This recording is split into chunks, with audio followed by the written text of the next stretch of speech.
vendre des frites McDonald's sur eBay. Prix de départ 99 centimes. Là, je regarde la photo de la frite et j'essaye d'imaginer de quand elle date. 2005 2003. Bon, ça, c'est la miniature de la vidéo, et là, c'est la vraie enchère qu'il y a eu sur eBay. Évidemment, dans un but de clic pour vous inciter à venir regarder cette douce vidéo avec moi, je l'ai traduit parce que, voilà. Mais c'est vraiment un mec qui a mis des frites françaises McDonald's en vente sur eBay. Voilà, bonjour à tous, bienvenue sur cette vidéo, on est sur ma chaîne React, pense à t'abonner si c'est pas le cas. Le record de cette chaîne, d'ailleurs, je viens d'y penser, en pouce bleu, c'est 10 000. Est-ce qu'on peut faire plus que 10 000, je ne sais pas. Mais j'ai envie de vous lancer ce petit défi. On est en 2017, tout d'un coup. Après tout, vu la gueule de la frite, peut-être qu'elle date d'à peu près cette époque. On va regarder des trucs qui ont été mis en vente sur eBay dans le but de faire des enchères et d'essayer de vendre le produit à un prix maximum. Et donc, comme c'est des enchères, les gens sont souvent tentés de mettre à peu près tout et n'importe quoi dans l'espoir d'avoir un truc qui s'emballe, et on va le faire de manière crescendo. On part de l'enchère la plus basse pour finir à la plus haute. Ah là, visiblement, on a affaire à un utilisateur de eBay pas très content de la plateforme, puisque visiblement il vend un poster de doigt d'honneur avec pour titre de produit ça. Je vais pas forcément traduire, pour les plus bilingues d'entre vous, je pense que vous avez compris. Il a pas l'air très satisfait, le bonhomme. Bon, il a quand même tenté le truc, il s'est dit, je déteste la plateforme, pourquoi pas essayer de faire un peu d'argent dessus. Est-ce qu'on peut partir sur un règlement à l'amiable? Prix de départ 99 centimes. Un peu tendu le mec, il s'est dit ça passe. Pourquoi eBay mange une bite? Je ne comprends pas là. Tu peux être énervé contre une plateforme, mais pourquoi eBay mange une bite? Un test de grossesse positif? Un test de grossesse positif, oui, c'est bien ce que je suis en train de lire. Non, de Covid. Et con, quoi. Alors, il n'y a rien qui va dans cette annonce. C'est pas un test de grossesse, ça, c'est un test Covid. Ah, j'en connais, il y a 2 barres, c'est Covid. Première question, pourquoi tu vends un test, que ça soit de grossesse ou de Covid, à 15 $ prix de départ? Et en plus, t'es un arnaqueur, Tu vends ça comme un test de grossesse positif? Petite anecdote pour le Covid. Pour ceux qui le savent, le Covid, je l'ai chopé une fois, il m'a fait perdre 8000 €. 8000 balles, le Covid. On était allé passer une nuit dans l'un des hôtels les plus chers de France. C'était l'épisode 4. Et bien sûr, j'avais chopé le Covid le jour du tournage, 4500 € la nuit. Et comme je voulais à tout prix sortir cette vidéo, parce que ça faisait un moment que cette série n'était pas sortie, et on y est retourné la semaine qui a suivi. Et j'ai repayé, évidemment. C'est ma vidéo la moins rentable de mon histoire de youtubeur. Voilà, c'est... Si vous voulez aller la voir, franchement, faites-moi plaisir. Vous pouvez mettre un petit commentaire, courage, force. Enfin bref, pour en venir à ce test, j'ai rien compris. Et puis en plus, si moi j'ai envie de me procurer un test de grossesse positif, je sais pas, peut-être que ça peut arriver, je me fais avoir. Alors, en plus, un test de grossesse, vu le petit endroit sur lequel faut mettre ta pisse, faut être vachement précis pour ton test de grossesse. Cachou ou testicules? Ah, c'est marrant ça. Une noix de cajou avec des testicules en vente sur eBay. 50 $ tout de même, le prix de départ. Peut-être à tout moment, c'est comme les trèfles à 4 feuilles. T'es en train de bouffer des noix de cajou devant son émission préférée, et tout d'un coup, c'est dit pourquoi pas rentabiliser ce que je viens de trouver. C'est un peu comme quand vous avez des chips difformes. Bon, c'est marrant sur le coup. Je suis pas sûr que sur eBay ça ait une grosse valeur. Gardez bien en tête, les amis, que pour qu'il y ait enchère, il faut qu'il y ait un intérêt. L'enchère que vous mettez, en quoi elle va intéresser les gens qui potentiellement se baladent sur le site et tombent sur ce produit. Une noix de cajou avec des testicules. Oh, je retire ce que j'ai dit. Il y a 62 personnes qui ont ajouté cette annonce à leur liste. Le tout sur fond de télécommande de télé cathodique. Télé cathodique, c'est ça. La personne qui a fait cette annonce a 65 ans minimum. Bon, attendez, parce que là, j'ai le nez qui coule. Et comme dans une des dernières vidéos, je m'étais essuyé le nez avec ma main, et après j'étais allé me laver les mains. Ah là, je vous montre que voilà, je peux prendre aussi un mouchoir. De toute façon, je suis chez moi, là, je vais voir personne après, je vais me laver les mains de toute façon. Mais alors, moi, je suis un dégueulasse, ouais. Moi, je me cure le nez, des fois, t'as une crotte de nez un peu trop dans ton nez, t'es obligé d'y aller avec le doigt. C'est la vie. C'est la vie, ça arrive. Vous avez vu la taille de mon nez? Comment? Je vais me moucher. Ouais, c'est ça, quand j'ai une crotte de nez qui est ici, vachement. Carrément, il faut un grappin pour choper ma crotte de nez. Alors, ça, c'est très drôle. C'est un gars qui vend un baril de whisky, prix de départ 110 livres. Mais la photo de l'annonce, c'est ça, quoi. Ah, moi je trouve ça drôle, je trouve ça marrant. Le mec a mis toutes les chances de son côté. Si jamais vous voulez pas en faire un baril de whisky, regardez, ça a d'autres utilités. Tout y est, quoi, la pose, le mec torse nu en plus. Pourquoi torse nu dans le baril de whisky? Vous voyez, ça rejoint ce que je disais au début, c'est une forme de génie, le mec sait se démarquer. Donc peut-être que j'ai pas besoin du truc, mais au moins l'annonce je la vois, ça fait des vues pour l'annonce. Je sais pas si vous vous rappelez de ce jeu, c'était Getting Over It. C'était un bonhomme qui avait une hache, qui était dans une marmite, donc il avait pas de jambes, et fallait qu'il monte une montagne. C'est très mal expliqué, mais je pense que pour ceux qui ont le ref, vous voyez, et de toute façon ça a été illustré, donc voilà, c'est ce monsieur, on l'a retrouvé, merci à vous, et je ferai pas d'enchère, mais c'était bien tenté au moins. C'est nul, comme annonce. Je cite, un date gênant avec un mec taré. 250 $, tout de même, rien ne va. La photo du mec posé sur sa chaise, mais surtout, tout en bas, le eBay Buyer Protection, en mode satisfait ou remboursé quoi. Écoutez, c'est pas plus bête qu'aller sur un site de rencontre, après tout peut-être que c'est rigolo. Y a pas quelqu'un comme ça qui avait trouvé un métier? Si, je crois que c'était arrivé, c'était mis sur eBay je crois. Ça me dit un truc. Bon, on va pas épiloguer plus sur ça. Juste, je trouvais ça marrant de mettre une protection d'achat pour ce truc. 300 $, une guitare électrique AK-47. La seule question que je me pose, c'est quelle est la cible de ce genre d'objet? Un musicien qui n'a pas encore percé, qui du coup est un peu tendu. Peut-être, je sais pas. Ah, peut-être un musicien qui veut se démarquer. Bon, 300 $, je trouve ça peut-être un peu cher. Et pas sûr que du coup les acoustiques soient... Alors... Là, ils sont peut-être un petit peu emballés. Vous savez, Pokémon, ça a une hype de fou. D'ailleurs, moi-même, j'ai des petits trucs Pokémon. Je n'ai pas des masses. Et il y a un truc qui se vend assez cher dans la communauté Pokémon, c'est les misprints. Vous savez, c'est les cartes qui sont imprimées, mais où il y a une erreur de fabrication, en fait, tout simplement. Et en fait, la carte prend en valeur, mais juste parce qu'elle est complètement ratée dès l'impression. Maintenant qu'on sait ça, voici l'annonce. 399 $. Prix de départ. Le mec abuse du truc, c'est une carte blanche Pokémon, erreur d'impression, mais elle est toute blanche. Le mec il a tenté un tout pour tout, il a trouvé une carte blanche qui va à la dimension d'une carte Pokémon. C'est pas une erreur d'impression là, elle n'est pas imprimée. Et vous voyez tout à l'heure je vous parlais d'un gars qui a trouvé un job grâce à eBay. Et l'audace parfois ça paye. Et un étudiant qui avait besoin d'aide pour payer son loyer, il a mis ce Rubik's Cube en vente. Et très intelligent le bougre, c'est parti à 500 $. Après cette vidéo eBay vont pas comprendre, il va y avoir 100, 200, 500 annonces de gens qui vont vendre un truc aléatoire dans leur maison pour payer leur fin de mois. Allez, mais tentez, on sait pas. Alors là, c'est complètement naze. Mais c'est d'actualité, ça veut dire que là, je suis sur le site eBay actuellement, et le truc est en vente. Et ce qui est assez étonnant, c'est que le vendeur est plutôt bien noté, il a 100% d'évaluation positive et 2735 avis.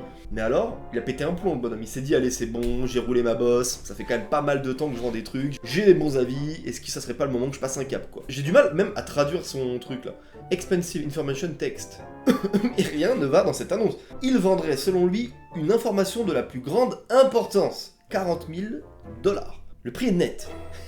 Mais le plus chelou, c'est les photos de l'annonce. Enfin, qu'est-ce que c'est que ça, là? Évidemment, c'est un troll. Je pense que c'est pour faire connaître sa boutique, parce qu'il doit vendre d'autres trucs, ce gars-là. Mais après, il a fait cette photo-là. Le souci, c'est que pour faire un coup de pub, je veux bien, mais alors là, j'ai pas du tout forcément confiance en ce vendeur. Je me dis, attends. Ah oui, et donc, selon lui, l'information qu'il peut vous donner vaut des millions, voire des milliards. Ah oui, bon, globalement, il va à fond dans son truc. Globalement, lui, il dit que le prix pourrait être plus élevé, mais que là, il fait une offre. Il a envie que d'autres gens sachent aussi. Donc voilà, pour lui, 40 000 $, c'est pas tant que ça. Juste envie, avant de finir et passer à la suite, de voir la boutique de ce gars. Ah, je t'ai bien cerné, mon petit loustic. À côté de ça, il vend énormément de choses. Et du coup, ça lui permet de faire de la pub pour son shop.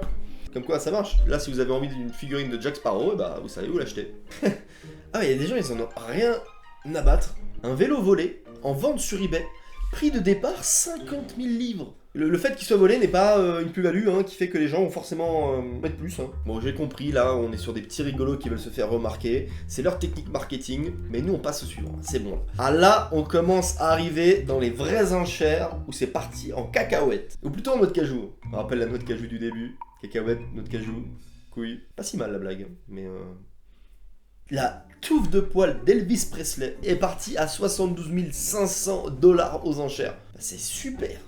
la touffe dans un bocal comme ça. Elvis Presley, après il était connu. Je suis en train de réfléchir là, je fais un calcul rapide dans ma tête. J'essaie de trouver le ratio entre popularité et prix de la touffe de poil. Je me dis que 1 650 000 abonnés sur ma chaîne principale. Elle peut couvrir combien ma touffe de poil? Parce qu'en vrai, même si je la vends 20 balles. 20 balles la touffe de poil. Ouais, puis il y a carrément un article sur 7 sur 7. Elvis déclenche toujours les passions, la preuve avec cette touffe de cheveux vendue aux enchères à prix fou. Eh bah putain. Qui plus est, la personne qui a acheté cette touffe de cheveux peut même avoir l'impression d'avoir fait une affaire. Les derniers poils d'Elvis Presley ont été vendus 115 120 $ en 2002. Il y a un marché de la touffe de poil. J'imagine les discussions de millionnaires entre eux. Le gars arrive avec son petit bocal. C'est là j'en suis pas peu fier. Je peux te dire que cette affaire-là, 75 000 $. La seule question que je me pose, c'est une touffe de quelle partie du corps? Au vu de la photo, j'espère que c'est juste une photo d'illustration, quoi, parce que... Oula, là ça commence à partir en vrille. 99 902 $ pour 328 enchères. Alors je suis pas collectionneur, je m'y connais pas du tout, mais c'est un jeu Nintendo doré. Et apparemment il a été fait pour une occasion spéciale. Pour un championnat du monde de jeu, et ça a été vendu 99 902 $. On n'est pas loin du prix d'un appart, en fonction de où vous trouvez, carrément un bon appart même, pas un Napoléon. Moi je pense que être youtubeur c'est avant tout jouir de ses réussites et aussi montrer ses échecs. Voilà, j'assume. Alors, je retire ce que j'ai dit sur la noix de cajou en forme de testicule.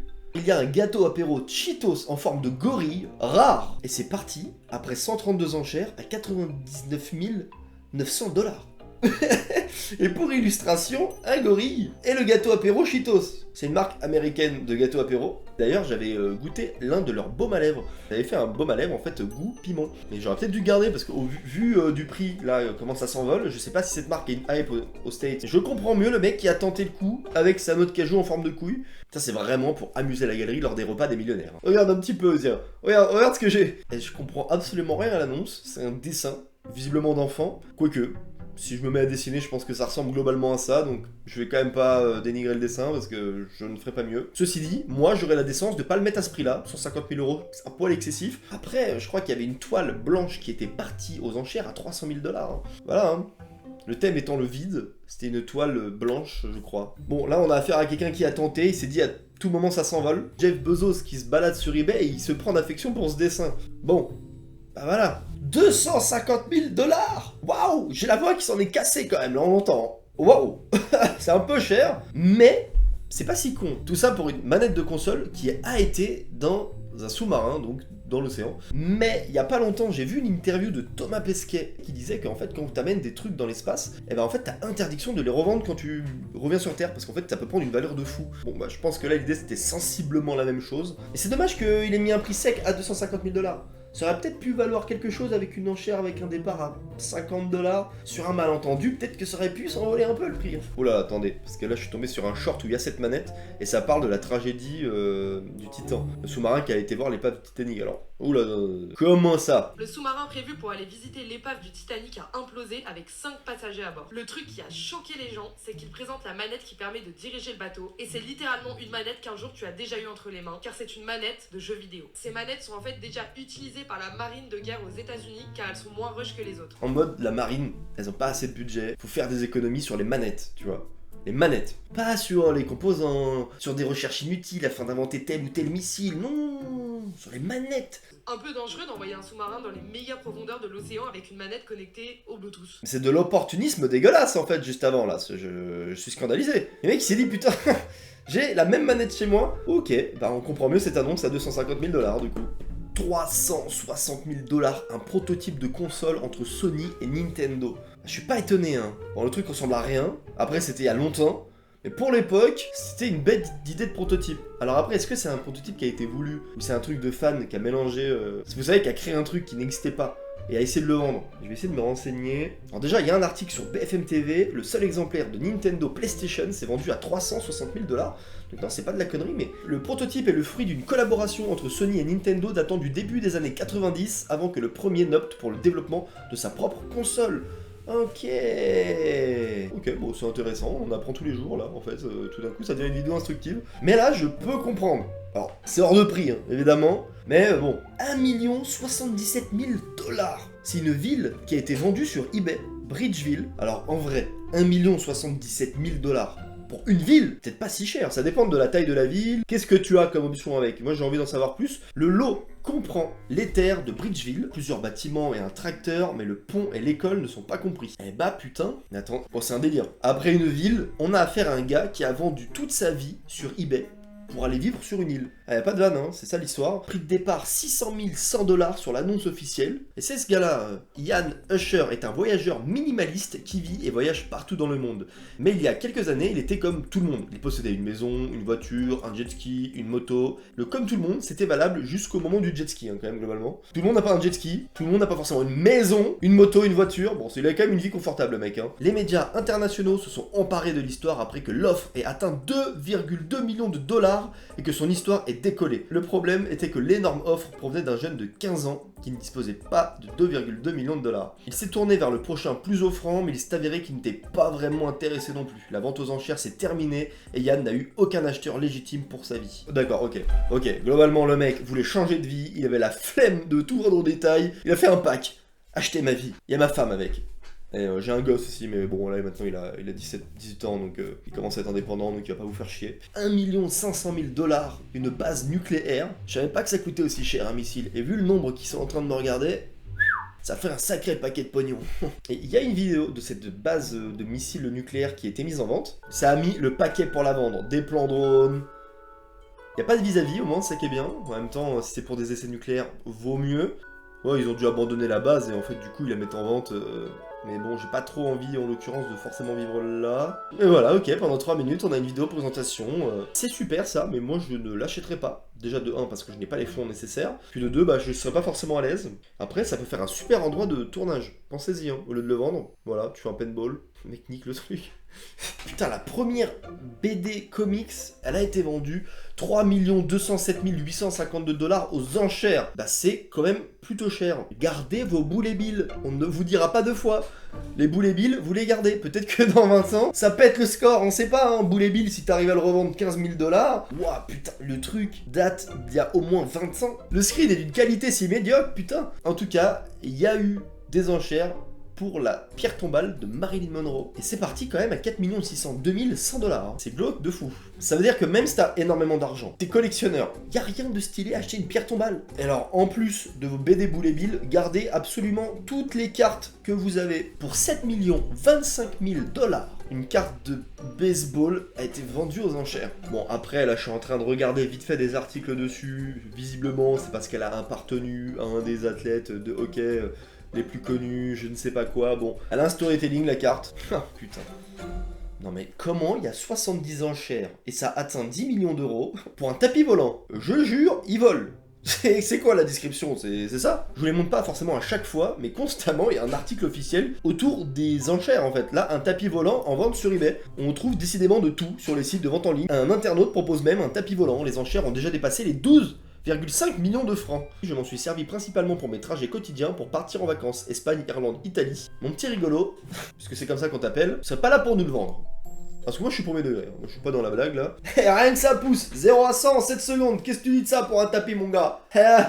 9 millions de dollars. Si vous êtes fortuné, sachez qu'à un moment donné, vous pouviez acheter un avion de chasse de l'armée américaine sur eBay, le Navy FA-18A Hornet. Super ça. Waouh. L'une des enchères les plus élevées de l'histoire d'internet, c'est un dîner avec Warren Buffett. 19 millions, hein. 19 millions de dollars. Putain, ça fait cher de l'heure, hein. J'espère qu'il va prendre un truc, le bonhomme. Autant pour moi, c'est un déjeuner dans un vilain fast-food. Hein. Si on en croit la photo. Même le gars derrière Papy est choqué. Ah, super, je comprends mieux. Je ferme ma gueule. Ces enchères sont organisées par eBay pour le compte de l'ONG Glide, qui lutte contre la pauvreté à San Francisco. Donc, tout est reparti à une œuvre caritative et humanitaire. Je ferme ma gueule et je comprends mieux. Et bah voilà!